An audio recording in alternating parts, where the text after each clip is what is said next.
ეროვნული ბანკის ჯარიმების ქვეშ ამჯერად აღმოჩნდა 13 კრიპტოვალუტის გამცვლელი კომპანია და ეკონომისტები პირდაპირ ამბობენ, რომ ეს არის მხოლოდ აისბერგის წვერი. საქართველოს იქცა კრიპტოკომპანიებისთვის ერთგვარ სამოთხეთ და რუსული შავი ფულის მოძრაობის მთავარ გზად და ეროვნულ ბანკს უწევს კრიპტოკომპანიების წინააღმდეგ ნაწილობრივ მაინც იმოქმედოს, რომ ისინი ჩარჩოში მოაქციოს. ასეთია სპეციალისტების პოზიცია. ეროვნული ბანკის ჯარიმები შეეხო 13 კომპანიას, ვირტუალური აქტივების მომსახურების კომპანიებს და მათ შორის არის ბიზნესმენების, ძმები პაპაშვილების კომპანია. ასევე ამ სიაში მოხვდა ოცნების ყოფილი დეპუტატის ირაკლი სესიაშვილის კრიპტოკომპანიაც და ეროვნული ბანკის განმარტებით ეს არის ფულის გათეთრებისა და ტერორიზმის დაფინანსების აღკვეთის შესახებ კანონმდებლობის მოთხოვნების დარღვევის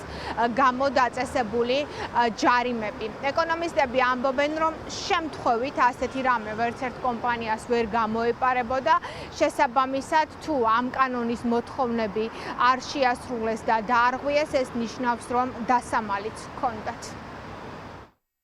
ეს უფრო არის რაღაც აისბერგის წვერი და როგორც ჩანს ეროვნული ბანკიც რაღაც მხრივ ჩათვალა თავისთავად ვალდებულად, რომ კანონის აღსრულება მოეხდინა. ვისურვებდი ნორმალურ ქვეყანაში პარლამენტის მიერ ამ თემით დაინტერესებას. ქართული ოცნების პარლამენტში ეს არის შეუძლებელი და რა თქმა უნდა რისკების მატარებელია, რადგანაც ერთადერთი ფინანსური სექტორია მეტად თუ ნაკლებად სტაბილური ამ ქვეყანაში და ისიც თუ აი ამ რაღაცა კრიპტო მეტასტაზებით დაავადდა, ეს ნამდვილად ძალიან დიდ დარტყმას მიაყენებს საქართველოს ეკონომიკას. საქართველო გახდა აი ამ კრიპტო სამოთხე რუსული კაპიტალის მოძრაობისთვის როგორც ჩანს და ეროვნული ბანკი იძულებულია, რომ აი ამ რაღაცა სიგნალებით ცოტა მოარჯულოს ეს ბაზარი. თუ ეროვნული ბანკი ამა თუ იმ კომპანიებს ან არ ამოწმებს, ან ვერ ამოწმებს ამ ნაწილში, ვერ ამოწმებს პრაქტიკულად გამორიცხული არის, ხო? თუ ამა თუ იმ კომპანიას არ ამოწმებს, რა თქმა უნდა, ეს ძალიან ბევრი კითხვის ნიშანს აჩენს. განსაკუთრებით ახლა იმ შემთხვევაში, როდესაც რაღაცა კომპანიები მოწმება და ისინი მიზანმიმართულად ინფორმაციას არ გასცემენ, ეს პირდაპირ მიუთითებს კონკრეტულ დარღვევებს. ჩვენ თუ დავაკვირდებით რიგ ფაქტორებს, სხვადასხვა მიმართულებით კანონისგან გვერდისავლისა და თავის არიდების, დავინახავთ, რომ მთავრობასთან დაახლოებული სუბიექტებთან ილინკება ხოლმე როგორც წესი ეს ყველაფერი, ხო?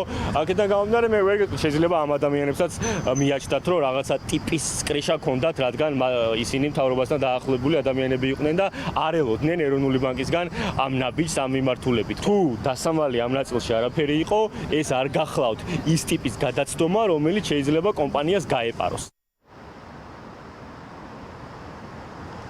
კრიპტობაზარზე არსებული კომპანიების საქმიანობა თუ ახლა უკვე ეროვნული ბანკის მიერ ჯარიმები კითხვებს აჩენს იმ გამოცდილების ფონზე, რომელიც არსებობს ამ ქვეყანაში.